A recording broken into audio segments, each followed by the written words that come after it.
네, 여러분 어제 잘 쉬셨어요? 예, 잘 쉬셨기를 바랍니다. 우리 옆 사람에게 인사하겠습니다. 오늘 밤에 정말 잘 오신 겁니다. 인사할까요? 예, 예. 여러분 그 어제 있잖아요. 어제 혹시 그 뭐 배우셨어요? 어제 배웠던 거 생각난 거 뭐든지 좋은데 한번 얘기 한번 해보시죠. 예, 자아의 운에 배웠다면서요? 예, 이거. 제가 한번 따라서 해볼까요? 예, 이렇게 안 되는 거예요. 이렇게 되는 겁니다. 옆 사람한테 얘기해 주세요. 이렇게. 운에.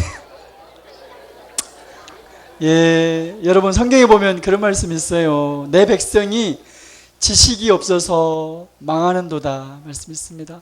우리가 그 말씀에 보면은요, 믿음이 없어서 망한다고 되지 않았어요. 믿음이 없어서 망하는 게 아니라 지식이 없어서 망합니다. 예, 가장 중요한 건 하나님이 어떤 분인지 알아가시게 되길 축복합니다. 하나님과의 만남, 하나님께 내가 나누는 거예요. 그러면서 3단계를 통과하는 겁니다. 그렇게 되기를 축복합니다. 예, 예, 또 어제 뭐 배우셨어요? 네? 뭐라고요? 아, 예, 맞습니다. 예, 기쁨으로 돌아가는 길. 여러분, 우리 인생에서 있잖아요. 우리가 항상 좋은 날만 있지 않아요. 오늘만 살아도 힘들고 어려운 날이 꼭 있어요. 어려운 순간들이 있다고요. 우리가 인생에서 어려운 시간들, 그 인생의 어두운 터널을 통과해낼 수 있는 파워는요, 기쁨이 결정합니다. 기쁨의 용량이 커야지만이 인생의 어두운 날들을, 힘든 날들을 잘 지낼 수 있어요. 그래서 감정 중에 기쁨이 제일 중요해요. 최근에 인사이드 아웃에서 이제 다른 감정도 중요하는데 거기서도 이제 기쁨이가 주도적이거든요. 그런데 지금은요, 2002년 이후로 심리학 발표는요, 라이프 모델이라는 모델이 나오면서 기쁨이 제일 중요해요. 그 영화에서는 이제 다른 감정도 함께 가야 된다는 메시지인데 2002년 이전의 메시지예요. 영화에서 그 말하는 메시지는. 그러나 지금은요, 기쁨이 제일 중요해요. 기쁨의 용량이, 카패시티가 커야지만이 힘들고 어려운 시간을 잘 지낼 수 있어요. 그래서 여러분의 인생 가운데 기쁨으로 돌아오는 길을 세틀하는 것은 굉장히 중요합니다. 기쁨으로 돌아오는 길이 우리 인생에 세틀되려면 첫 번째가 뭐라고 그랬죠, 어제? 공동체를 경험해야 돼요. 예, 그래서 교회가 중요합니다. 혼자 믿음 생활하고 이런 것 공동체 안에 반드시 들어와야 돼요. 근데 너무 아쉬운 게 사람들이 그냥 무리가 돼버려요. 교회가 그냥 확 모였다가 그냥 바로 집에 가버리고, 예, 그러면 안 돼요. 공동체 안에 들어와야 됩니다. 그런 의미에서 여러분 오늘 나오신 분들은 너무 훌륭한 거예요. 예, 그리고 가끔 그런 분들 있다고요. 예배 드릴 때 보면은 저도 이제 그 강의하러 갔다가 설교 많이 하는데 보면은 이런 주일 낮 예배를 설교하면은요, 이 머리가 오직 주밖에 안 봐. 옆에 누구 있는지도 관심도 없어요. 주만 바라봐. 이렇게 고기를 안 돌려요.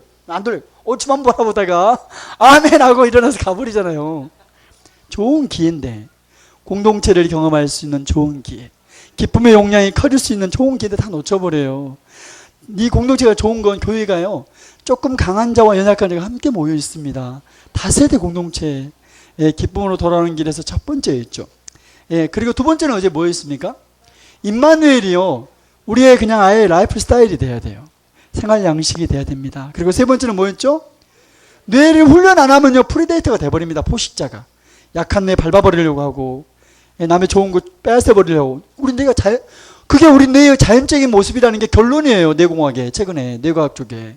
그래서 뇌를 반드시 훈련해야 돼서 어제 우리가 그 좌뇌, 우뇌 하면서 우뇌 1단계부터 2단계, 3단계, 4단계 통과된 것만이 좌뇌까지 영향을 줄 수 있다고 조금 나눴었습니다. 예, 감사합니다. 오늘은 뭘 나누고 싶냐면, 어제 제가 제일 중요한 기쁨 나눴고, 오늘은 그러면 감정이라는 게 뭔지, 감정의 좀 전반적인 이해하고 시간이 되면 분노까지 가겠습니다. 감정에 대해서 오늘은 좀 나누고 싶어요. 예, 교회 안에서 우리 목사님, 김용 목사님 말씀 통해서 여러분의 말씀을 많이 들었고 해서 이런 특별한 기간에는 감정에 대해서, 저는 이제 감정에만 제가 14년을 있었어요. 그래서 제가 조금 이 부분은, 다른 것은 이제 목사님이 너무 잘하시고, 그래서 이 부분만 제가 좀 나누도록 하겠습니다. 예. 여러분, 사람들이요, 다른 것 관리는 참 잘해요. 우리 여성들도 요즘 여성분들 우리 자매님들 많이 계시는데, 피부 관리나 다른 것 관리는 굉장히 관심 많습니다. 예, 다이어트는 관리 굉장히 관심이 많아요. 근데 그 피부 관리 안 한다고 죽지는 않아요, 사람이. 근데 감정은요, 굉장히 중요해요.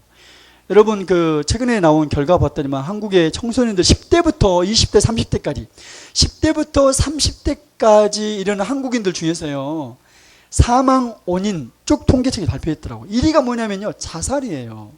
자살 때문에 죽는 경우가 1위입니다. 10대에서 30대까지. 왜 자살하냐면요, 자기 안에 어떤 특정한 감정, 그 특정한 강한 감정을 건강하게 관리하지 못했을 때 그 감정 때문에 죽음까지 가요. 극단적인 선택 돼버립니다. 감정 관리 굉장히 중요해요. 피부 관리 잘못한다고 죽지는 않습니다. 예, 피부는 좀 안 좋아져도 옆 사람한테 말해주세요. 안 죽습니다. 피부 관리는 죽지는 않아요. 그런데 감정은요, 그 감정 때문에 자살해버린다고요. 예, 그래서 감정을 건강하게 이해하고 관리하는 접근은 우리 크리스찬 공동체에서 굉장히 중요한 부분입니다. 그래서 여러분 교회가 말씀 사경회로 안 하고 이런 쪽으로 한 건 참 좋은 아이디어라고 생각해요. 예, 아주 지혜로우세요, 우리 목사님. 예, 여러분 훌륭한 목사를 만난 겁니다. 제가 원래 이런 강의는 선교단체에서만 하는데 교회에서 또 초청해 주셔서 너무 감사합니다. 자, 우리 강의 들어가기 전에 여러분 감정 체크 한번 해보고 싶은데 혹시 쓸 거 있으세요? 어제 이제 참석하신 분들 쓰는 게 필요하겠다고 노트 가져왔을 텐데 어제 거기 뒤에다 써도 돼요. 어제 받았던 거 뒤에다. 아니면 찬양 악보 뒤에다 써도 됩니다. 그런 거.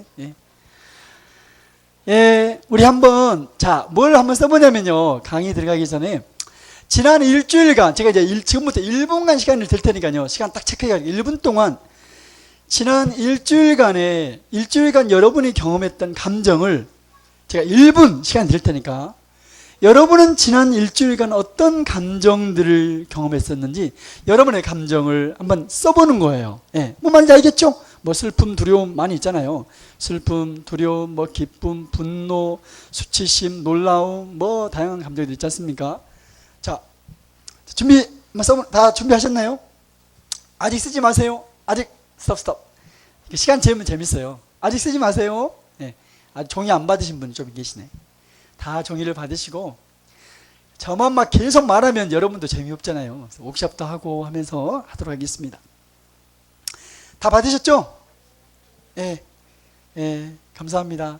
감정이요, 이게 구체화되지 않으면 문제가 많아요. 이거 감정 자체가 좀 모호한 구석이 많습니다. 그래서 구체적으로 써보는 게 굉장히 좋아요. 자, 지금부터 시간 지키겠습니다.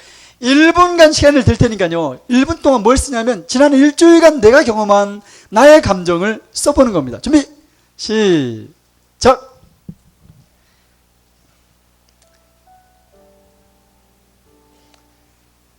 지난 일주일간 여러분이 경험했던 감정을 써보세요. 나는 지난 일주일간 어떤 감정을 경험했었는지.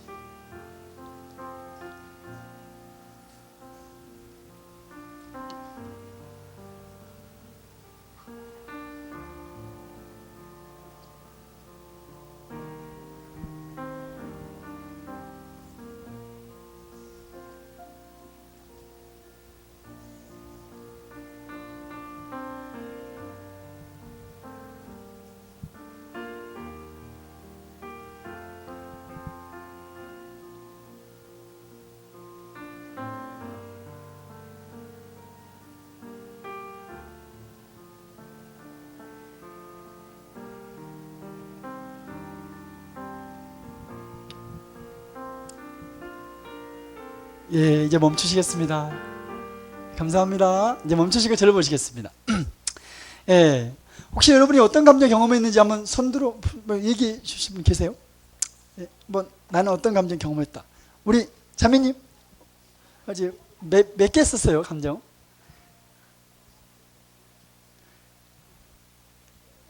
13개. 와. 우리 이용식 자매님 몇 개 쓰셨어요? 7개. 여러분 교회는 제가 다 안 물어봤지만 너무 놀라요. 어디 가서 물어보면 막 3개, 2개, 막 1개 쓰고 자빠졌더라고. 그 적절한 게요, 적어도 7개 이상 쓰는 게 내 감정을 적절하게 읽고 내 감정을 감정을 읽어주는 게 중요하거든요. 읽고 있다고 표현할 수 있습니다. 7개 이상 써야 돼요. 아주 건강하신 분이 앞에 앉았나? 아무튼 간에 자, 한 가지 더 해보겠습니다. 감정 체크표라고 이거 하고 나서 강의 들어가도록 하겠습니다. 감정 체크표가 있는데요. 나의 감정 체크표. 감정이라는 게요, 사실 특히 남성들 경우는 몸으로, 신체로 많이 이렇게 느껴요. 그래서 이게 신체 지수하고 같이 갑니다. 예. 예, 이렇게 이제 도표가 있으면 여기가 0입니다. 0이고 여기가 10이에요. 여기가 10. 이쪽은요, 이쪽을 이쪽 지수를 신체 에너지라고 합니다. 뭐라고 한다고요? 신체 에너지. 신체 에너지, 그러니까 낮음이죠. 0이. 높음은 10까지. 만땅이 10입니다. 신체 에너지를 표기하는 거고, 이쪽 그래프는요, 이쪽은 이제 내 기분, 감정이에요. 기분이나 내 감정, 느낌. 내 기분이 지금 어떤지. 여기가 0이 제일 낮은 건 여기가 불쾌함이라면 여기는 유쾌함입니다. 유쾌함. 여기가 유쾌함. 내 기분이 가장 좋은 유쾌함. 여기는 0이니까 불쾌함이겠죠. 여기가 불쾌함. 자, 이거 한번 체크 한번 해보겠습니다. 예. 내 신체 에너지는 10이 만땅이라면 지금 나의 신체 에너지는 뭐 1, 2, 3, 4, 5, 6, 7, 8, 9, 10 중에 나는 몇이나 되는지. 그리고 두 번째, 지금 내 기분 10이 만땅이라면, 유쾌함이 10이라면, 제일 낮은 게 0이 불쾌함이라면 나는 지금 내 감정은 몇이나 되는지 한번 체크 한번 해보겠습니다. 준비! 체크해 보겠습니다. 예, 한번 기록해 보세요.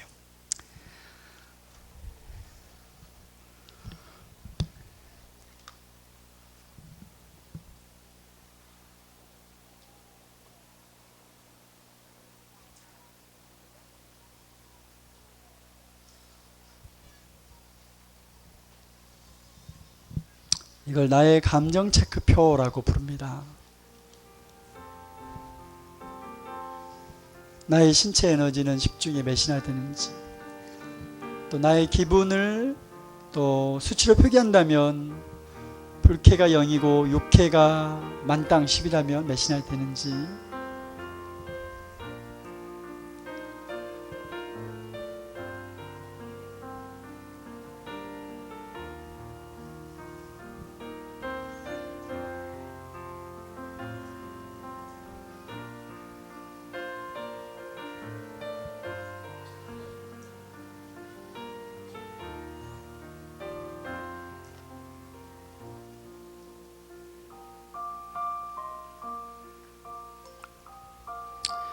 예, 한번 생각해 보세요. 내가 왜 신체 에너지가, 만약에 내가 뭐 5라면 내가 왜 5인지 생각해 보시고, 내 기분이 표기했을 때 3이라면 왜 3인지 한번 생각해 보세요. 예, 감사합니다. 자, 여기 보시겠습니다. 자, 앞을 보시겠습니다. 그 5로 한번 기준해 보겠습니다. 여기가 5잖아요. 신체 5 부분이고, 여기 기분도 여기가 5인데 5 쪽으로 한번 기분 5 커보고, 신체 에너지도 5로 나눠 보겠습니다. 네 가지로 나눌 수 있는데요. 내가 만약에 이쪽, 여기가 A, 여기가 B, 여기가 C, 여기가 D라 합시다. 이 네 가지 컬러로 나누면 참 좋은데 그냥 컬러를 못 나누니까, 여기는요 지금 내가 스트레스가 있다는 상황이에요. 스트레스. 그리고 이쪽 D 부분은 그래도 차분함.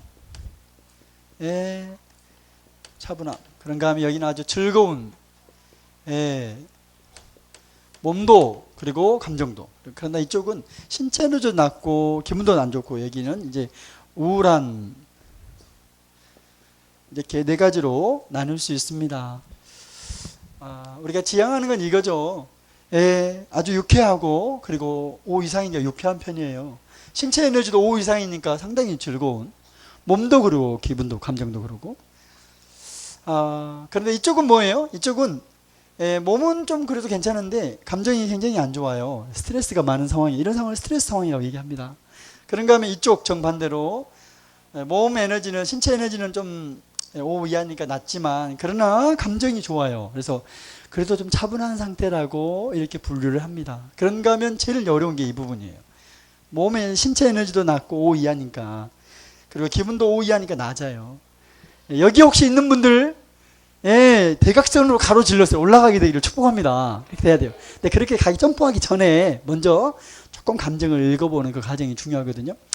자, 그러면 여러분이 이제 이 기분 지수도 표기했고 신체 지수도 표기했는데, 중요한 게요, 예를 들어서 내가 만약에 신체 에너지를 사라 합시다. 그럼 나는 신체 에너지가 사는데 왜 산지를 말할 수 있어야 돼요. 원인을. 모든 감정에는 다 원인이 있습니다. 이유가. 내 감정이 지금 3이에요. 내 기분이 10만 땅에서 내 기분이 3인 이유가 있다고요. 그 이유를, 그 원인을 아는 거 굉장히 중요해요. 자, 우리 한번 두 사람씩 한번 해보겠습니다. 내 신체 에너지는 몇이고, 왜 내가 이 에너지, 오늘 일이 많아서 여러 가지 있잖아요. 먼저 신체 에너지 한번 나눠보도록 하겠습니다. 나는 몇이고, 왜 이 에너지인지 한번 두 분 짝지어갖고 나누기 한번 해보겠습니다. 또 쉐어하는 시간 갖겠습니다.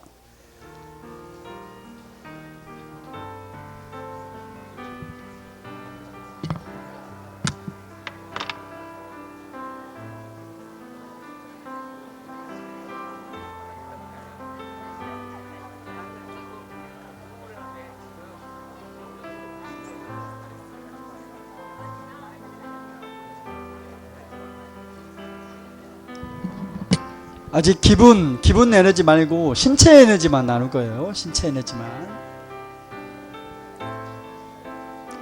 예, 서로 작게 그냥 나누면 됩니다. 작게.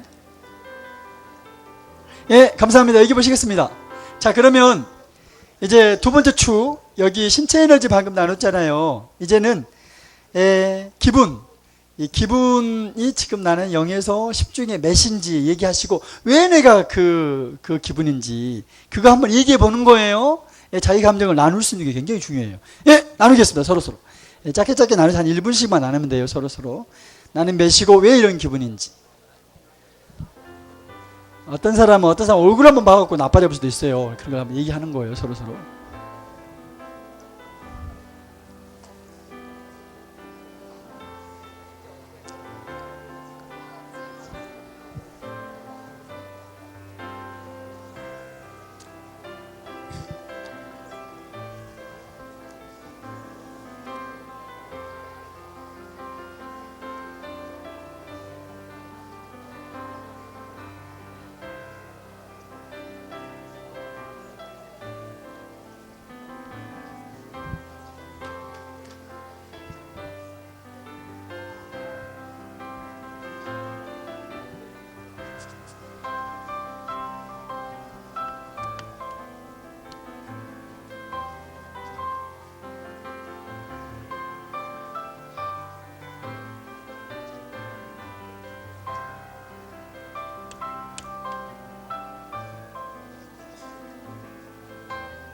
예, 감사합니다. 이제 앞을 보시겠습니다. 이제 우리 감정 체크하는 거 연습 한번 해봤습니다. 강의 들어가기 전에. 예, 미안합니다. 여기 보시겠습니다. 여러분, 그러면요, 우리가 예수님을 다 믿고, 예수님 믿고, 또 여기는 WMTC도 있잖아요. 이런 훈련도 있고, 내가 예수님을 믿고 때로 이런 훈련도 받고 새벽 기도도 매일 나오고 또 성령 충만도 때때로 경험함에도 불구하고, 우리가 그럼에도 불구하고 감정 때문에 어려운 일 경험하는 거 굉장히 많아요. 제가 이제 교회 강의가 다닐 때 상담 많이 하는데요, 이렇게 들어보면요, 감정 때문에 어려운 경험들 다 있습니다. 왜 내가 예수님을 믿은 그리스도인이고 때때로 교회 안에서 훈련도 받고 제자 훈련도 있는 교회들 있거든요. 큰 교회들. 그런가 하면 또 성령 충만도 경험함에도 불구하고 왜 내가 감정 때문에 어려울까? 그 이유는요, 크게 두 가지 때문에 그래요. 첫 번째는 내 안에 여전히 상한 감정이 있을 때, 내 안에 상한 감정이 있을 때는 감정 때문에 어려워져요. 두 번째는요, 자기 감정이 익숙하지 않은 사람들이 있거든요. 자기 감정이 익숙하지 않은 사람은요, 다른 사람 감정도 상당히 불편해요. 예, 자기 속에 있는 분노가 익숙하지 않아. 불편해. 그 감정에 이름 붙이기도 어렵고. 그런 사람에서 다른 사람이 분노하면 굉장히 어려워합니다. 힘들어하고. 예, 감정에 익숙하지 않을 때. 첫 번째가 상한 감정 때문이라면, 두 번째는 내 감정이 익숙하지 않기 때문에 감정과 관련해서 많은 어려움을 겪습니다. 자, 그러면 사람들은 일반적으로 감정에 대해서 어떤 태도를 취하는지 좀 볼 텐데요. 일반적으로는요, 크게 두 가지 태도를 취합니다. 첫 번째는 여기 보시겠습니다. 그 감정을요, 부인하면서 살아가는 사람들 진짜 많아요. 감정을 부인해버려요. 예, 디나이얼이라고 그러는데. 두 번째는 그 감정에 압도돼서 살아갑니다. 압도. 예, 감정이 아주 함몰돼가지고. 예, 두 번째부터 얘기하자면, 여기 앞을 보시겠습니다. 여러분이 막 쓰시는데 나중에 보지도 않으면서 그냥 앞을 보세요. 편안하게 그냥 들으세요. 예, 그냥 편안하게 그냥 들으시고 이렇게 그러면 됩니다. 그리고 저 인간은 왜 이렇게 전라도 사투리를 많이 쓰냐, 이런 데 마음을 빼앗겨버리면 강의를 놓쳐버리거든요. 그러니까 그런 건 신경 쓰지 마시고 강의만 집중하면 됩니다. 자기 감정인데 이게 내 감정인데 내 감정이 막 나를 질질 끌고 가버려요. 함몰돼가지고. 여러분, 감정의 신체화 현상이라고 있거든요. 감정이 몸에도 영향을 미쳐요. 그래서 여러분, 특별히 요즘 그 과민성이라는 단어 들어간 질병들 참 많습니다. 과민성 대장증후군 이런 게 굉장히 많다고요. 감정의 신체화 현상이에요. 감정이 몸에도 영향을 미쳐요. 그런가 하면 감정이 내 모든 관계에 영향을 미칩니다. 예, 내 감정인데 감정이 막 질질 끌려다니는 거예요. 함몰돼가지고. 이렇게 되는 사람도 많고, 근데 그리스도인 중에 특별히 부인해버리는 사람 진짜 많아요. 예, 감정을 숨기고 감정을 억압해버려요. 억압한 게 잘 관리하는지 알아요? No. 억압한 게 잘 관리하는 게 결코 아닙니다. 감정을 부인하잖아요. 많은 문제가 일어나요. 예, 감정을 부인해버리면 첫째는요, 보세요. 내가 분노라는 감정을 부인해버리잖아요. 분노 억압한 사람 진짜 많아요. 숨기고. 화가 나는데 화난 건데 물으면 화 안 났다 뭐 이런 사람 진짜 많아요. 특별히 그리스도인들. 감정을 숨기고 억압하는 이런 부인의 패턴으로 가버리면요, 보세요. 분노를 자꾸 부인해버려, 건강하게 관리해주지 않고 부인해버리잖아요. 그러면 그런 사람일수록 기쁨도 잘 못 누려요. 분노하고 기쁨하고 연결된 게 있습니다. 보세요. 내 안에 두려움이 있어. 근데 그 두려움을 부인해버린 사람 진짜 막 안 들어. 부인해버린 사람은요, 흥분도 잘 못 느껴요. 감정이 서로 연결돼 있다고요. 어떤 한 감정을 내가 클로즈 해버리냐면 다른 감정을 다 막혀버려요. 부정적인 감정을 생각하고 여러분이 닫아버려. 건강하게 프로세스 해주지 않고 그냥 닫아버리면 다른 감정도 못 느낀다고요. 자꾸자꾸 감정을 부인하는 경향으로 가는 사람일수록 나중에 삶이 무감각해져요. 예. 자기가 자기를 잘 인식하지 못해. 이런 사람일수록 나중에는요, 내가 뭘 좋아하고 싫어하는지를 몰라요. 음식점에 가도 내가 뭘 좋아하는지를 몰라. 지가 좋아하는 게 뭔지 무감각해져 버려요. 삶이, 인생이 무감각해져 버려요. 그래서 감정과 이게 관련되어 있습니다. 예, 교회 안에서 그동안 이게 잘 안 알려졌어요. 교회가 최근에 열어놓은 거 정말 축복입니다. 사랑하는 여러분, 부인하는 것도 아니면 압도되었고 질질 끌려다니는 두 개 다 건강하지 않아요. 저는 이번 강의를 통해서 여러분이 감정에 대한 건강한 이해 갖고 감정을 잘 읽어주고 또 그 감정을 잘 관리하는데 제가 관리하는 방법을 가르쳐 줄 텐데요. 제일 잘 관리하는 비결은요, 그 감정을 하나님과 연결시키는 겁니다. 그렇게 되기를 축복합니다. 보세요, 여러분. 그러면 특별히 이제 교인들 중에서요, 특별히 이제 여기가 교회니까 제가 이제 크리스찬들에게만 강의한 게 아니거든요. 넌 크리스찬 모임에도 강의해요. 그래서 어린이집 원장님들, 그 크리스찬이고 아닌 사람, 저 요즘 어린이집 원장님 대상으로 강의 많이 하거든요. 토요일 날도 유치원 교사 200명 대상으로 강의하다, 이번 토요일 날, 이틀 전에 강의하고 주일날 여러분 교회 강의했거든요. 거기 넌 크리스찬도 많이 다 섞여 있다고요.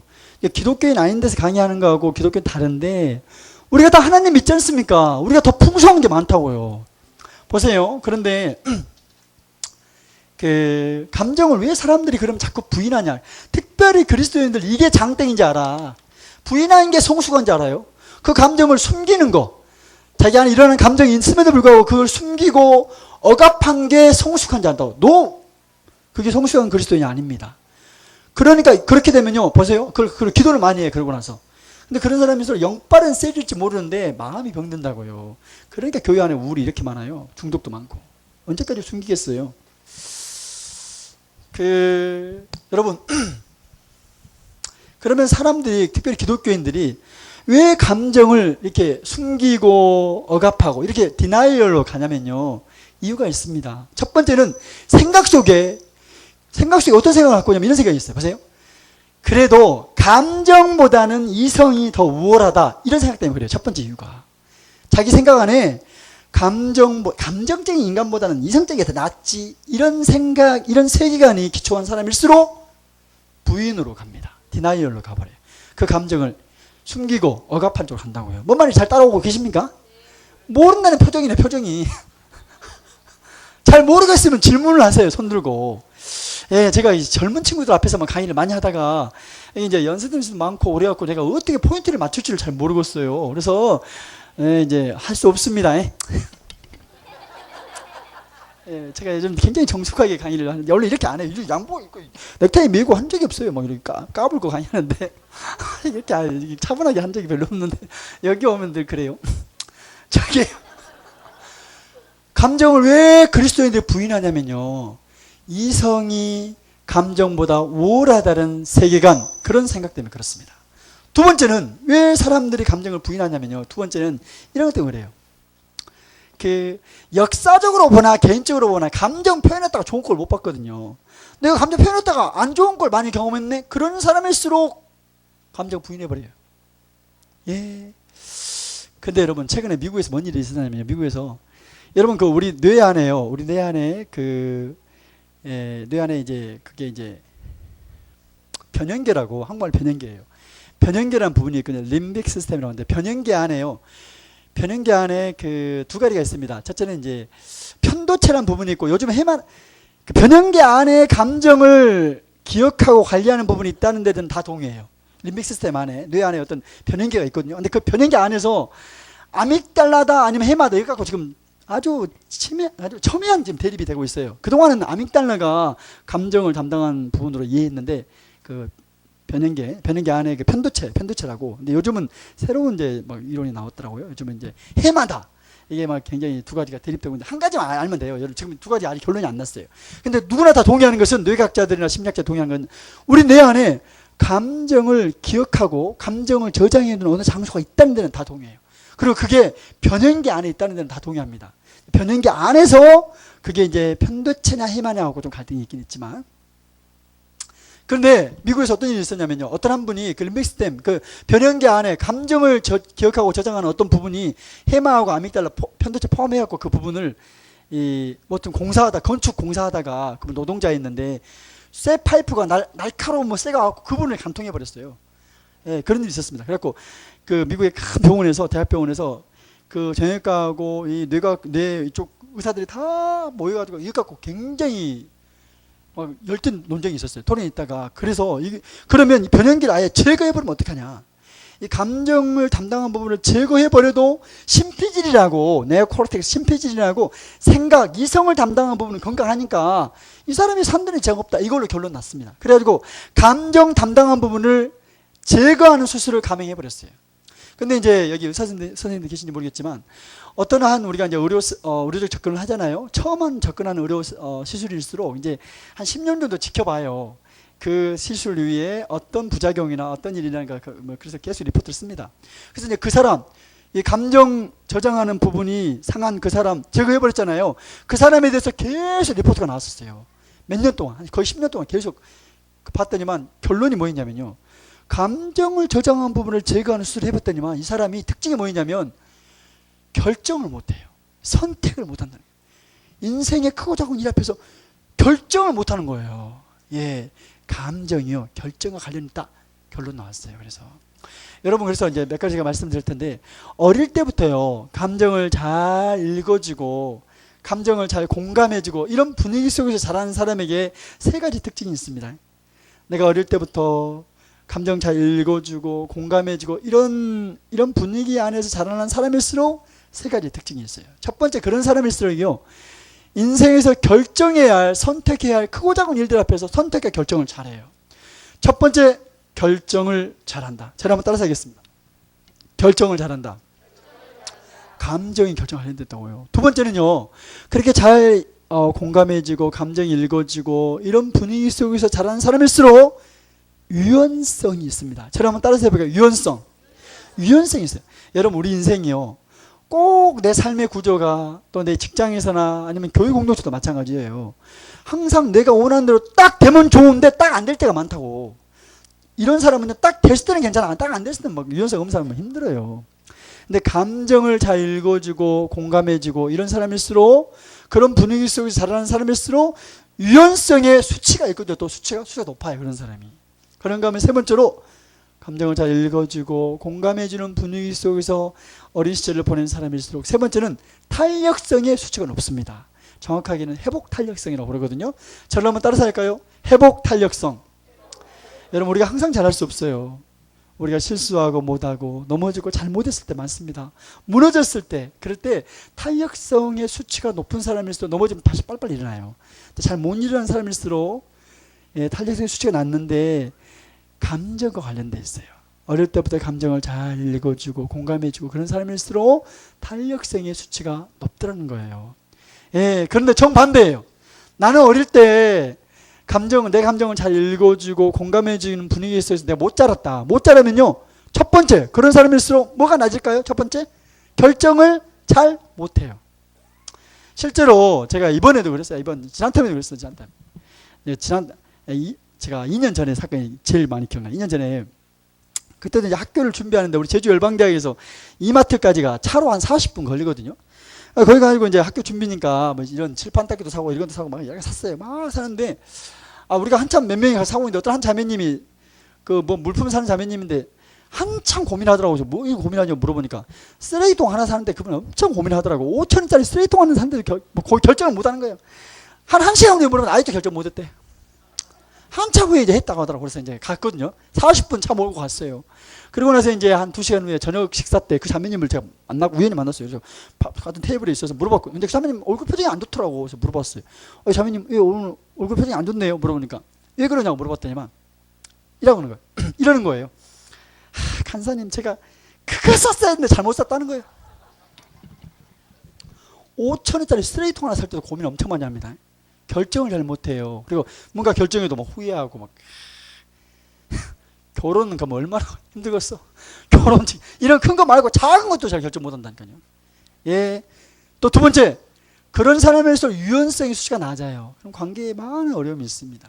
내가 원하는 대로 딱 되면 좋은데 딱 안 되면 힘들어버려요. 관계가 막 어렵다고. 왜냐면 항상 지가 원하는 대로 안 될 때 많거든요. 그런가 하면 그런 사람에서 세 번째가, 잘했을 때는 몰라. 근데 못했을 때요, 실패하고 실수하고 넘어졌을 때 탄력성이 수치가 낮은 사람일수록 일어나기가 참 어렵습니다. 여러분 이런 강의할 때 여러분 자신의 내 감정을 먼저 살펴보는 거 중요해요. 내 감정을, 나를 먼저 보셔야 돼요. 그러나 또 여기서 인사이트를 얻으셔야 돼요. 우리 아이들, 여러분 아이들 있잖아요. 여러분이 감정만 잘 읽어주고 그리고 감정만 잘 공감해줘도요, 그런 아이들도 자기가 감정만 잘 읽어도 자기가 가치 있다고 생각해요. 나는 가치 있구나. 여러분의 자녀들 감정만 잘 읽어줘도 나는 가치 있구나, 가치감을 심어주게 됩니다. 그런 아이들일수록 나중에 중독이 잘 안 빠져요. 자기가 가치 있다고 생각된 사람, 이런 사람 중독이 잘 안 빠져요. 가치 없다고 느끼면 중독으로 잘 갑니다.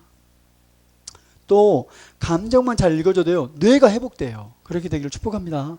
근데 오늘 강의에서는 여러분, 나는 우리 자녀 여기에 초점보다 여러분 감정, 저를 한번 따라서 해볼까요? 내 감정 좀 돌아보면 좋겠어요. 저는 거기에 초점 맞추고 싶습니다. 사람들이요, 제가 보니까 그래도 감정 말할 때 그래도 다른 사람 감정은 좀 관심 많아요. 이제 우리 남편이 여기 자매님들 많아서 이제 우리 남편이 오늘 밥 먹는데 괜히 표정이 좀 안 좋아. 저 인간이 왜 이렇게 표정이 안 좋을까? 나한테 말 안 한 게 있을까? 힘든 게 있나 직장에서. 다른 사람 감정에는, 우리 아이들도 그래요. 아이들도 조금 힘든 것 같으면 이렇게 잘 감정을, 그래도 제가 오늘 왜 이럴까? 다른 사람은 저 최 권사님이 왜 그럴까? 다른 사람 감정에는 그래도 좀 관심이 있는데 내 감정에 관심이 없다고요. 저는 오늘 강의가 진행되면서 다른 사람 감정 보지 말고 저를 한번 따라서 해보겠습니다. 내 감정. 옆 사람한테 말해주세요. 내 감정입니다. 뒷사람한테 말해주세요. 내 감정. 오늘 강의 진행할 때 여러분의 감정 돌아보게 되기를 축복합니다. 그래서 강의가 쭉 진행되면서 감정을 건강하게 읽는 법도 배웠으면 좋겠고, 또 한 가지는 그 관리하는 법들 배워가는 시간들로 채워졌으면 좋겠습니다. 자, 그러면 우리가 감정 때문에 힘들 때 참 많아요. 분노 때문에 힘들고, 미움 때문에 힘들고, 슬픔 때문에, 두려움 때문에 감정이 참 불편한 것 같아요. 그런데 왜 하나님은 사람한테 감정을 주셨을까? 여러분, 인간에게 감정을 지어주신 분이 누구예요?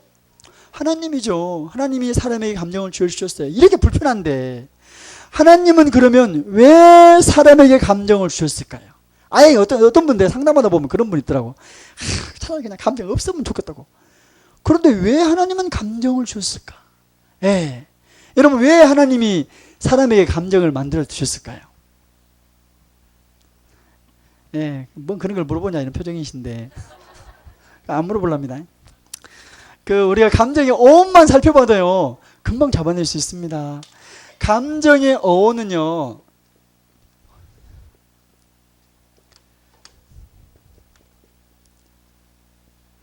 예, 라틴어인데 모베레라는 라틴어 움직이다라는 뜻이 있습니다. 이 모베레라는 단어에서 파생된 영어 단어가 세 가지가 있어요. 여기서 나왔습니다. 모베레에서. 첫 번째는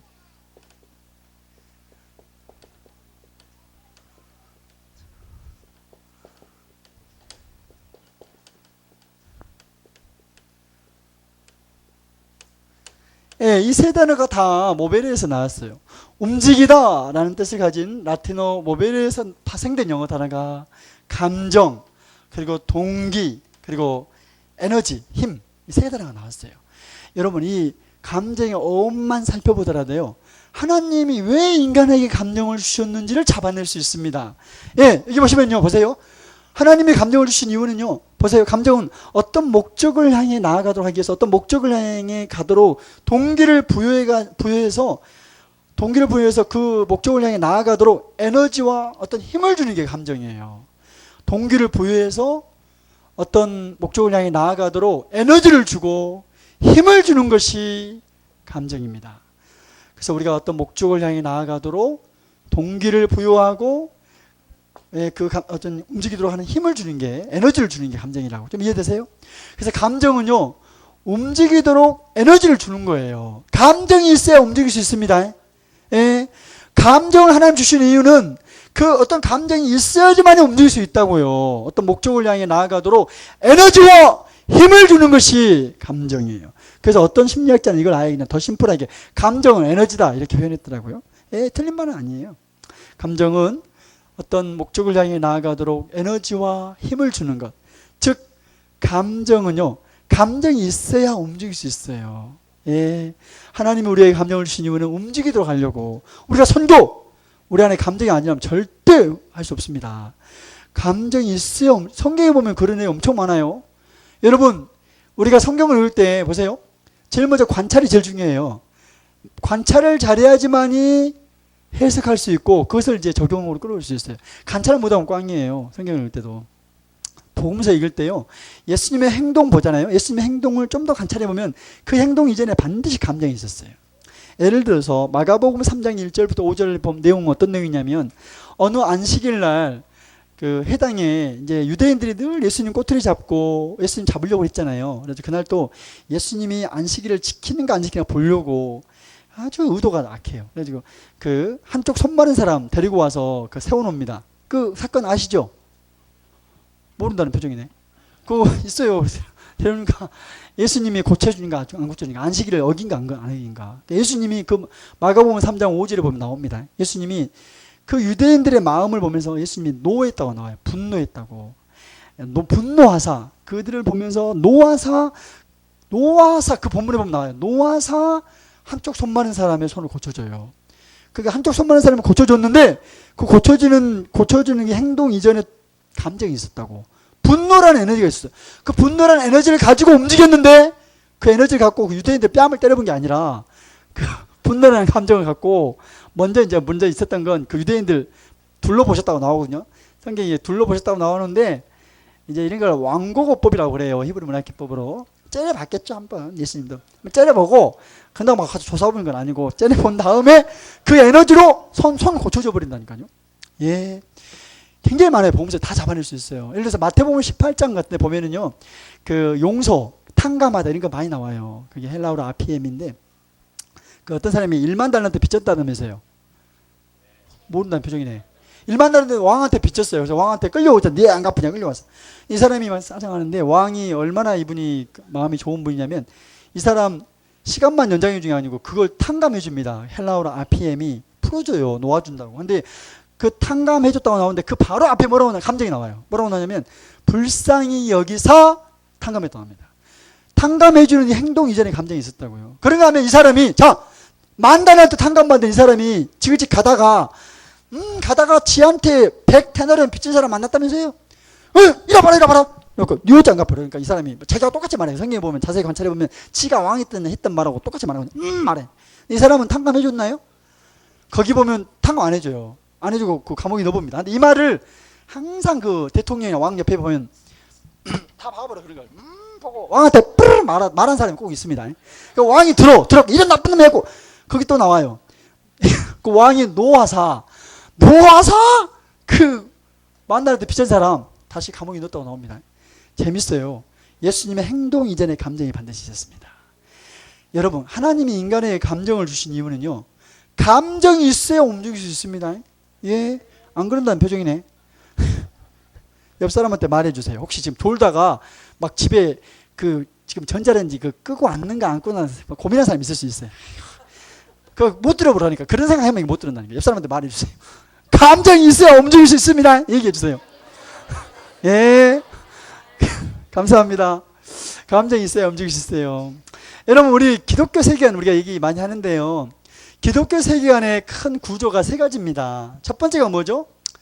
창조예요. 창조. 저를 한번 따라서 해보겠습니다. 창조. 그리고 두 번째는 타락입니다. 타락.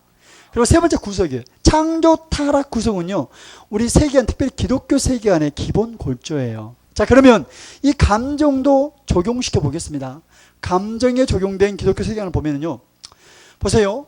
감정은 하나님이 움직이도록 하려고 주셨다면서요. 창조에 한번 적용시켜 보겠습니다. 그러면 하나님이 감정을 인간에게 주실 때는 움직이도록 하려고 줬는데 뭘 향해 움직이도록 줬을까요? 원래 하나님의 창조의 의도, 처음 감정을 주실 때는 그 감정 갖고 무엇을 향해 움직이도록, 하나님을 향해 나아가도록, 선한 것을 향해 나아가도록 그렇게 하려고 감정을 줬다는 거예요. 어차피 감정은 움직이고 나아가도록 하는 건데, 처음에 하나님이 사람을 창조하고 감정을 주셨을 때는 그 감정 가지고 하나님을 향해 나아가고 선한 것을 향해 나아가도록 창조하셨어요. 그런데 창세기 3장이 이제 타락입니다. 예, 선악과를 따먹은 타락인데, 그 타락 이후로 하나님의 원래 창조의 의도가 다 왜곡돼 버려요. 다 변질돼 버립니다. 감정도 그랬어요. 원래 하나님의 의도는 하나님을 향해 나아가고 그 감정 갖고 선한 것을 향해 나아가도록 그렇게 디자인됐는데, 타락이 들어오면서 왜곡돼 가지고 이제는 그 감정 때문에 하나님한테 멀어져 버네. 그 분노 때문에 하나님께 안 나가버려.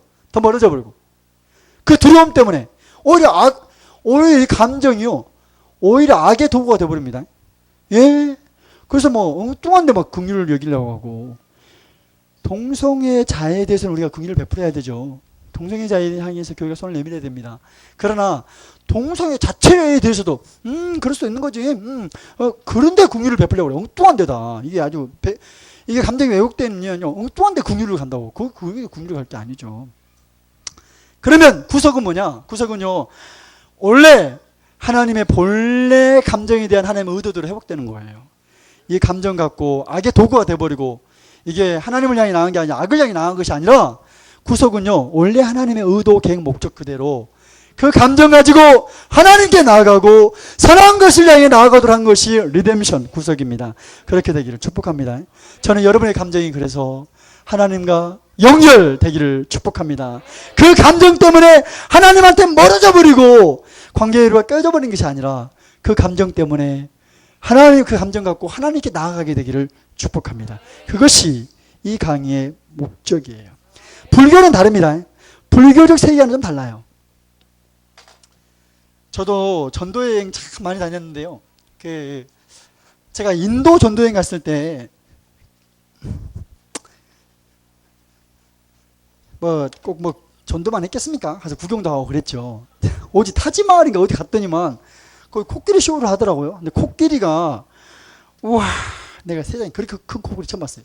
코끼리가 얼마나 커버리냐면요, 코끼리가 그러니까 코끼리니까 잘못 그랬냐. 코끼리야, 코끼리니까 코가 이렇게 있겠죠. 그리고 그 다리, 꼬리가 좀 있어요.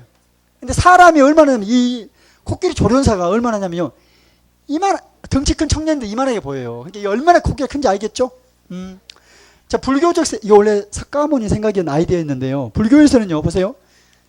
이게 여기 그 조련사 있잖아요. 이 조련사가 이성, 이게 사고다 이렇게 얘기합니다. 그리고 이 코끼리가 인간의 감정 욕구예요. 감정이나 어떤 다양한 욕구들. 근데 불교적 세계관은요, 불교에서는요, 이성과 사고로 이 감정이나 욕구를 죽이거나 부인해야 된다. 이게 불교예요. 그래서 계속 고용을 통해서 내 욕구를 죽이고 부인하는 거예요. 이런 과정입니다. 수행의 과정이. 기독교는 그렇게 말하지 않아요. 우리 기독교는 좀 다릅니다. 그러면 우리가 크리스찬으로서 감정에 대해서 어떤 믿음 체계, 빌리브 시스템을 가져야 되는지 이제 좀 설명해 드리도록 하겠습니다. 잘 따라오고 계시죠? 옆 사람한테 말해주세요. 예, 잘 따라갑시다. 예, 한번 얘기해 주세요. 옆 사람한테. 예. 원래 이 강의가 상당히 어려운 강의예요. 어려운 강의인데 제가 좀 어려운 걸 쉽게 좀 잘 말하는 편이거든요. 저한테 여러분이 이거 듣는 걸 좀 축복이에요. 예. 자, 5가지의 그 믿음 체계가 있습니다. 근데 먼저 그 5가지 믿음 체계가 있는데 그 전에 제가 먼저 설명해 드리고 싶은 게 감정이요. 여러분 네이버에 가서 아니면 구글에 가서 감정의 종류 치면은요 엄청나게 많아요. 200가지가 넘습니다. 다양한 감정이 있어요. 그런데 눈 감고 감정 체크하려면 다양하게 체크 못해 우리가. 근데 이제 감정이 다양한데요. 그 중에 핵심 감정이라는 게 있어요. 뭐가 있다고요?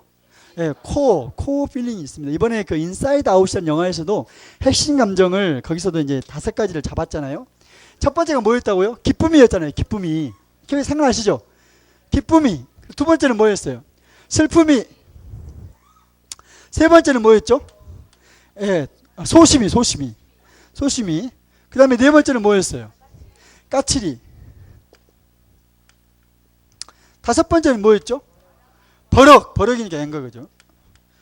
예. 예, 잘 잡았더라고요. 기쁨, 슬픔, 두려움, 그리고 역겨움이에요. 까칠이와 버럭인데 역겨움, 혐오감 이런 거죠. 그리고 이제 분노. 이 핵심 감정 5가지 여기에다가 또 어떤 학자들은 여기다가 그 서프라이즈, 이렇게 놀라움을 넣기도 합니다. 놀라움. 그리고 최근에는 이제 만족감, 긍휼감까지도 핵심 감정으로 구분합니다. 저희 기독교 안에서 특별히 이제 저희 YM의 보건상담대학에서는요, 저희 쪽에서는 이제 일반적으로 이 5가지 이거에다가 이제 기쁨 만족을 집어넣거든요. 그래서 이걸 핵심 감정으로 구분합니다. 자, 지금부터 제가 말하는 이 믿음 체계는요, 핵심 감정, 이 핵심 감정과 관련된 믿음 체계입니다. 이 핵심 감정을 건강하게 관리해주지 않으면 이 2차 감정이 돼버려요. 예를 들어서 슬픔 있죠? 슬픔은 핵심 감정이에요. 그런데 슬픔을 건강하게 관리하지 않으면 이 슬픔이 자기연민이 돼버려요. 자기연민. 끊임없이 자기를 막 불쌍히 여기고. 아니면 이 슬픔 때문에 우울로 가버려요. 우울증. 그리고 아니면 자기 증오, 자기가 자기를 미워하고. 이런 2차 감정 말고요. 핵심 감정 자체를 말하는 거예요. 뭐 앵거도 마찬가지예요. 앵거, 분노. 이 분노 자체는 핵심 감정인데 이걸 건강하게 관리해주지 않으면 2차 감정이 돼버려요. 막 여기서 경멸, 증오, 막 공격성, 원망, 막 쓴뿌리 이런 게 돼버린다고. 그런 건 2차 감정이고요. 핵심 감정을 지금부터 제가 말씀드리겠습니다. 이 핵심 감정과 관련된 빌리브 시스템, 믿음 체계를 가지고 있어야 돼요. 성경적인 믿음 체계를. 우리가 믿음이라는 게 꼭 하나님만 믿는 그 믿음만 있는 게 아니라 감정에 대해서도 어떤 모든 것에 대해서 우리가 믿음 체계라는 게 있거든요. 예, 저를 한번 따라서 해볼까요? 믿음 체계. 우리의 삶의 모든 것에 대해서 자기 나름대로의 믿음 체계가 다 있습니다. 예수님만 믿는 그 믿음만 있는 게 아니라 인생을 살아가면서 사람들의 생각 속에 다 믿음 체계가 있어요. 그러면 우리가 그리스도인으로서 감정, 특별히 핵심 감정과 관련된 성경적인 믿음 체계는 뭔가 5가지가 있습니다.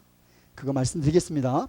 첫 번째는요, 어떤 믿음 체계냐면 첫 번째는 이런 핵심 감정을 경험할 수 있는 능력은 하나님이 주셨다. 이게 우리 기독교 안에서 우리 크리스찬들이 가져야 할 첫 번째 믿음 체계예요. 첫 번째 믿음 체계가 뭐라고요? 핵심 감정을 경험할 수 있는 능력은 누가 주셨다고요? 하나님이 주신 거예요. 그러니까 이거 부인할 게 아닙니다. 예, 저를 한번 따라서 하겠습니다. 핵심 감정을 경험하는 능력은 하나님이 주신 것이다. 예, 옆 사람한테 말해주세요. 하나님이 주신 것입니다. 얘기해주세요. 예, 그래서 성경에 보면요, 하나님도 이런 감정 가질 때 많고, 하나님의 사람들도 다양하게 이런 감정들 경험했음을 성경에서 잡아낼 수 있습니다. 이런 핵심 감정을 경험하는 능력은 하나님이 주신 거예요. 이게 우리가 믿는 믿음 체계 1번입니다. 그런가 하면 2번은 뭐냐면요, 이 핵심 감정은요, 이 감정은 도덕적으로 아직 선하지도 악하지도 않아요. 이런 걸 이제 도덕적 가치 중립성이라고 얘기하잖아요. 예, 여러분 차 운전할 때 중립 상태 있죠. 예, 그 중립 있잖아요. 그 수동도 있고 다 있지 않습니까? 중립. 이 핵심 감정은 도덕적 가치 중립성을 떼요. 이 감정 자체는 아직 선한 것도 악한 것도 아닙니다. 예, 그래서 한 가지만 제가 말씀을 보고 그걸 좀 얘기해 드리고 싶은데, 우리 에베소서 4장 26절과 27절 한번 펴보겠습니다. 에베소서 4장 26절과 27절 한번 펴보겠습니다.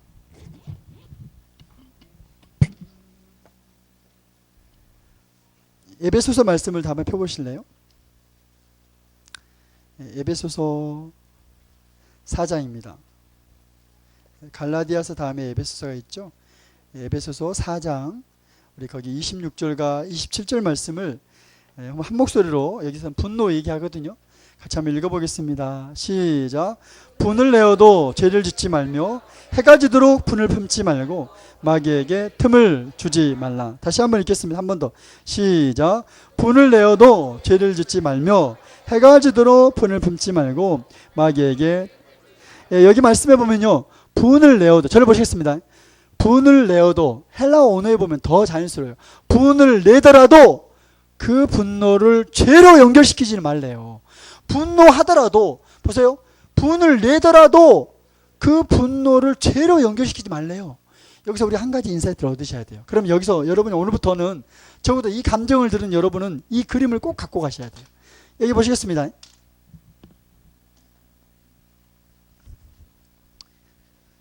여기 방금 에베소서 4장 26절을 조금만 관찰해 보면 분노 지금 얘기하거든요. 분노라는 감정을 지금 얘기해요. 감정. 그런데 이 분노라는 감정 얘기하다가 이것을 어떻게 반응하느냐, 반응에 대해서 얘기하고 있다고. 행동, 어떻게 행동하느냐, 이 분노 감정 갖고. 여기 이 말씀을 좀 더 관찰해 보면요, 분노라는 감정하고 그 감정을 갖고 어떻게 행동하느냐 사이에 핵을 그어야 되면 할 수 있어요. 분을 내더라도 그 분노를 죄로 연결시키지 말라는 거예요. 이해되세요?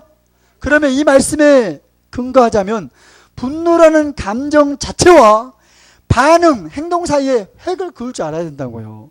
이해되세요? 아직 분노라는 감정 자체는 선하지도 악하지도 않습니다. 아직 선한 것도 악한 것도 아니에요. 도덕적 가치 중립성을 띈다고. 그래서 성경은 분을 내어도 죄를 짓지 말래요. 뭔 말인지 이해되세요? 오늘부터 이 그림 꼭 갖고 가셔야 돼요. 분노라는 감정 자체와 반응, 그 감정을 갖고 어떻게 행동하느냐, 이 사이에는 획이 그어져야 돼요. 예, 다릅니다. 근데 우리는 일반적으로 분노하면 이걸 그냥 한꺼번에 생각해 버려요. 분노하면 뭘 생각하냐면, 가서 막, 여기 보세요, 여기 뭐 어떻게 다른 사람 막 때려갖고 코피 나게 하고 이런 걸 생각한다고. 막 아니면 집어 던지고 막. 분노를 보세요, 이걸 구분을 못해. 한꺼번에 생각해 버린다니까요. 오늘부터 생각을 바꾸세요. 분노라는 감정하고 행동, 반응은 다르네. 옆 사람한테 말해주세요. 다릅니다. 뒷사람한테 말해주세요. 달라요. 뒷사람한테 말해주세요. 예, 그래서 이 핵심 감정, 이 감정과 관련된 성경적인 믿음 체계 두 번째는 뭐냐면요, 두 번째는 핵심 감정은 아직 선하지도 악하지도 않다는 거예요. 도덕적 가치 중립성을 띈다. 이것이 우리가 믿는 두 번째 믿음 체계예요. 잘 따라오고 계시죠? 그러면 세 번째는 뭐냐? 세 번째 이겁니다. 그러면 도덕성은 그 감정을 행동으로 옮길 때야 비로소 개입된다. 이것이 우리가 믿는 세 번째 믿음 체계입니다. 감정과 관련된 성경적인 믿음 체계 세 번째. 저를 한번 따라서 해볼까요? 도덕성은 그 감정을 행동으로 옮길 때야 비로소 개입된다. 그래서 이 그림을 꼭 가지고 가셔야 돼요. 도덕성이란 것은 그 감정 갖고 어떻게 행동하느냐, 그때 개입돼요. 그때 선하고 악하고 말할 수 있다고요. 그런가 하면 네 번째는 뭐냐면요, 네 번째는 구속은 감정에 대한 하나님의 원래 계획대로 회복되는 것을 의미한다. 이게 우리가 믿는 감정과 관련된 성경적인 믿음 체계입니다. 우리 성경 한번 찾아볼까요? 골로새서 1장 20절을 다 한번 펴보겠습니다. 골로새서 1장 20절입니다. 하나님이 예수님으로 말미암아 땅에 있는 모든 것들이 하나님과 하나님의 원래 의도대로 회복된다고 나와요. 우리 골로새서 1장 20절을 한번 다 펴보겠습니다. 골로새서 1장, 사도 바울이 골로새에 보낸 편지에서 선명하게 얘기해요. 1장 20절입니다. 우리 거기 골로새서 1장 앞에 자막 너무너무 고마워요. 자막 보면서 읽어봅시다. 이 성경 아직 막 구약에서 찾은 사람도 있으니까 준비 시작. 그의 십자가의 피로 화평을 이루사 만물 곧 땅에 있는 것들이나 하늘에 있는 것들이 그로 말미암아 자기와 화목되기를. 하나님은 만물이 이 만물 안에 감정도 포함돼요. 죄로 말미암아 왜곡되고 타락된 모든 것, 그 모든 것들이 이제는 여기 그로 말미암아, 그가 누굴까요? 예수 그리스도로 말미암아 이제 하나님하고 화목된 것, 구속되기를 원하세요. 그래서 우리는 구속은 하나님의 원래 계획대로 회복되는 것, 즉 감정을 갖고 하나님께 나아가는 것을 의미한다고 그렇게 정했습니다. 이게 구속이에요. 그런가 하면 이 감정과 관련된 성경적인 믿음 체계 마지막 5번째는 뭐냐면요, 5번째는 이겁니다. 저를 한번 따라서 하겠습니다. 위대한 대제사장이신 예수님은 우리의 감정에도 개입되기를 원하신다. 한 번만 더 하실까요? 굉장히 중요한 부분인데 한 번만 더 하겠습니다. 우리의 위대한 대제사장이신 예수님은 우리 감정에도 개입되기를 원하신다. 하나님은 우리 감정에도 개입하기를 원하세요. 우리 찾아볼까요? 히브리서 4장입니다. 히브리서 4장 우리 14절부터 16절 말씀을 다 한번 펴서 읽어보도록 하겠습니다. 히브리서 4장 거기 14절부터 16절입니다. 히브리서 4장입니다. 히브리서 4장 14절부터 16절.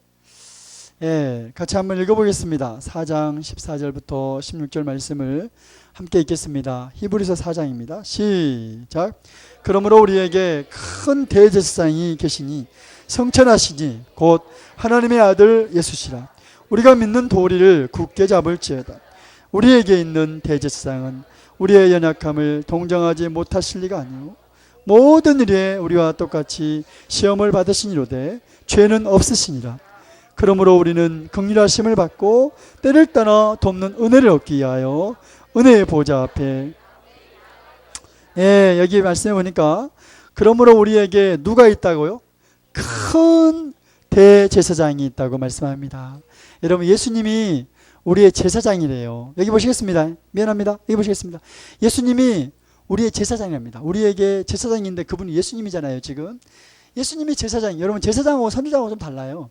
선지자는요, 여기 보시겠습니다. 구약의 선지자는 하나님의 말씀을, 율법을 연구해가지고 하나님의 말씀을 사람들에게, 하나님의 음성을 듣고 그 말씀을 사람들에게 알려주는 사람이 선지자라면, 제사장은요, 백성들의 연약함과 백성들의 실수, 잘못, 죄를 대신해서 하나님께 나아가주는 사람이 제사장이에요. 예수님이 우리의 제사장입니다. 우리가 실수하고 잘못하고 못하고 넘어지고 죄지었을 때 우리 죄를 대신해서 하나님께 나아가주는 분이 예수님이세요. 저는 여기 말씀에서요, 우리에게 있는, 예수님을 어떻게 표현했냐면 우리에게 있는 제사장이래요. 예수님은 제사장입니다. 연약함을 대신해서 하나님께 나아가주는 분. 근데 성경에 보면, 베드로전서에 보면은요, 너희도, 우리 그리스도인단에서 사도 베드로가 그렇게 얘기합니다. 너희는 왕 같은 제사장이라고 얘기해요. 근데 어떤 사람은 막 선지자 척 하는 사람 진짜 많아요. 하나님 말씀을 막 성경 갖다 들이대고. 제사장이에요. 다른 사람의 잘못을 대신해서 하나님께 나아가주는 사람. 누가 잘못하고 실수하고 못했을 때 조잡으면 안 되고, 그 사람을 대신해서 기도해 줘야 돼요. 그러면 연약함이 보일 때마다 막 성경이 나오는데 그럼 쓰겠냐고 막 이렇게 선지자 같이 하면 안 돼요. 성경에 보면요, 우리가 제사장이래요. 그 말을 다른 말로 말하면, 연약함이 보일 때, 잘못이 보일 때, 죄가 보일 때, 제사장은 누구냐면요, 그 사람을 대신해서 하나님께 나아가준 사람이라고요. 옆 사람한테 말해주세요. 당신은 제사장입니다. 얘기해주세요. 여러분이 예수님을 믿는 하나님의 사람들이라면, 그리스도인이라면, 여기 보시겠습니다. 다 제사장이. 서로 제사장 되기를 축복합니다. 참 그런 사람들 참 많더라고요. 막 옳고 그름 따지고 있잖아요. 이게 막 또 옳고 그름을 옳으냐 틀리냐 이걸 막 따지는 사람이 있어요. 막 진리가 뭐냐고 따지는 사람. 만약에 하나님이 우리를 향해서, 여기 우리 모인 우리를 향해서 옳고 그름으로 돼 있다고 하잖아요. 진리로 옳고 그름으로 돼 있다면 우리 중에 구원받을 사람 한 명도 없어요. 하나님이 우리를 불쌍히 여겨주시고 예수님이 우리의 제사장 되어주기 때문에 우리가 구원받은 겁니다. 오늘 이 히브리서 4장 14절에 보면은요, 예수님을 가리켜서 제사장이라고 얘기하는데, 어떤 대지상인데 어떤 대지상입니까? 앞에 뭐 수식어가 있죠. 뭔 대지상이라고요? 큰 대지상이에요. 예, 그냥 대지상이라고 얘기하지 않고 그 헬라어 언어로 얘기 큰 제가 찾아봤더니 헬라어로 메가스라는 단어를 썼더라고. 메가. 제가 이번에 그 인사이드 아웃을 어디서 봤냐면 제주의 그 메가박스 제주점에서 봤거든요. 메가란 말이요. 무슨 말이냐면 단순히 크기만 말하잖아요. 길이와 크기도 큰 것도 물론 1차적 의미가 있는데 헬라어 언어로 메가의 의미는 제가 찾아봤어요. 헬라어 나타나 엄청난 영향력 파괴력을 말해요. 어마어마한 TNT의 100만 배가 되더만요. 엄청난 파괴력, 영향력. 그러니까 뭐 엄청나게 큰 태풍을 메가톤급 막 태풍이라고 얘기하거든요. 엄청나게 크다는 거예요. 한마디로 말하면 이걸 한국말 번역할 때 그냥 큰이라고 했는데 너무 약해요. 이렇게 번역했어야지. 메가라는 단어를 알았다면 헬라어 언어를 어마어마하게 큰 대제사장이 계신 이래야 돼. 우리에게 어마어마하게 큰 대제사장이 계신 이렇게 말 써야지. 어찌 큰 장인지 모르겠어요. 너무 약해. 큰 그러면 뭐 큰갑네. 키가 좀 더 큰 거니. 그거 말하는 게 아니라고. 엄청난 파괴력을 말해. 엄청난 영향력. 사실 히브리서 전체가 그걸 말해요. 히브리서 전체가 구조를 보면은요. 1장부터 10장 내용이 뭐냐면 구조가 두 개 나뉘죠. 히브리서가 12장까지 있지 않습니까? 1장부터 10장은요. 예수님이 가장 뛰어나다 이 말이에요. 11장하고 12장은 믿음의 본, 우리가 믿음의 본을 예수님을 따라가야 된다. 또 믿음의 본, 우리 본이 되신 그 그리스도 신앙의 그 모델들 따라가야 된다. 이게 이제 메시지입니다. 둘로 나눠지는데 대부분이 뭐냐면 아무튼 예수님이 가장 뛰어나다는 게 히브리서의 메시지예요. 예수님은 구약의 어떤 제사장보다 대제사장보다 뛰어나다. 천사보다 뛰어나다. 아니면 그 히브리서가 히브리인들 대상으로 쓰여졌거든요. 흩어져 있는 히브리인들, 고난받는, 박해받는 히브리인들 대상으로 온독자가 히브리인이에요. 히브리인들의 사고 속에요. 그들에게서 리더하면 대명사가 누구면 모세입니다. 모세가 뛰어나다고 히브리서 기자도 얘기해요. 그런데 그 모세보다 예수님이 뛰어나다. 비교법으로 쓰여졌고 히브리서 전체가. 예수님이 가장 뛰어나다. 어떤 뭐 천사 말하다가 예수님이 더 뛰어나다. 모세 말하다 모세보다 예수님이 더 뛰어나다. 구약의 레위 계통의 어떤 제사장보다 아론 계열의 어떤 제사장보다 예수님이 뛰어나다. 이게 히브리서의 구조입니다. 그래서 여기 본문에도 우리에게 있는 큰 대제사장이 계신 예수님을 이렇게 얘기하면서 그 큰 대제사장의 특징 두 가지가 15절에 하나 나오고 16절에 하나 나와요. 우리 15절 그 메가 대제사장의 특징 15절 한번 먼저 읽어보겠습니다. 15절 시작. 우리에게 있는 대제사장은 우리의 연약함을 동정하지 못하실 리가 아니오 모든 일에 우리와 똑같이 시험을 받으시니로되 죄는 없습니다. 첫 번째 우리에게 있는 그 메가 대제사장의 특징 첫 번째는 뭐냐면요. 우리의 연약함을 동정하지 못하실 리가 아니요. 동정한다 이 말인데 이걸 이중부정이잖아요. 못하실 리가 아니요. 이중부정은 뭐죠? 강한 긍정이에요. 히브리 문학기법이 수사법이 사용된 겁니다. 그냥 뭐 동정한다 이러면 되는데 그 수사법을 사용한 이유는 더 강조하려고 쓴 거잖아요. 그래서 예수님이 우리의 연약함을 동정하신대요. 여기 동정이라는 단어가 제가 헬라어로 찾아봤더니만요. 쉼파 데오라는 헬라어가 쓰였는데 무슨 말이냐면 함께 아파하다 이 말이에요. 함께 아파해 준대요. 우리가 다양한 감정 가운데 감정 때문에 분노 때문에 슬픔 때문에 두려움 때문에 이런 다양한 감정 때문에 외로움 때문에 뭐 이런 감정 때문에 우리가 연약함 가운데 있을 때 함께 아파해 준다는 거예요. 동정하시는 분입니다. 그런가 하면 두 번째는 때를 따라 우리를 도울 수 있다고 또 16절에 이야기하고 있습니다. 여기서 끌어냈어요. 우리에게 있는 대제사장은 우리의 연약함, 우리의 그 감정에도 개입하기를 원하세요. 우리가 화날 때도, 우리가 슬플 때도, 우리가 두렵거나 외로울 때도, 아니면 수치심에 압도될 때도 주님은 그런 연약함 가운데 있는 우리를 밀어내버리면서 똑바로 해라! 그럼 쓰겠냐? 이런 게 아니고 그 감정 가운데 있는 우리와 함께하기 원하세요. 도와주기 원하십니다. 16절에 도울 수 있다고 얘기하거든요. 16절 읽어볼까요? 16절 준비 함께 그러므로 시작. 그러므로 우리는 긍휼하심을 받고 때를 따라 돕는 은혜를 얻기 위하여 은혜의 보좌 앞에 하나님이 때를 따라 도울 수 있대요. 내가 분노할 때도 나를 도울 수 있습니다.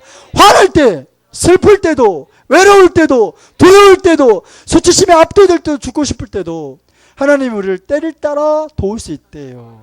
사랑하는 여러분, 하나님은 좋으신 분입니다. 하나님은 항상 우리와 함께하기 원하세요. 여러분, 우리의 삶 속에서요, 우리 인생에서 감정이 없는 때는 한 번도 없어요. 여러분이 체크만 안 할 뿐이에요. 우리의 모든 삶에는요, 순간순간 감정이 다 있습니다. 모든 사건에는요, 사람들은 사건만 많이 말하는데 사건 밑에는 반드시 감정이 묻어 있어요. 삶의 모든 정황에는 감정이 다 있습니다. 근데 그 모든 감정이 하나님이 우리를 도울 수 있습니다. 개입하기로. 하나님은 우리의 연약함 가운데 우리가 있을 때 그 감정에 초청받고 싶어 하세요. 그분이 우리의 메가 대제사장이십니다. 예, 우리 조금만, 여러분 너무 피곤하신 것 같아요. 조금 쉬겠습니다. 우리 뒤에 시간 한 10분 쉴까요?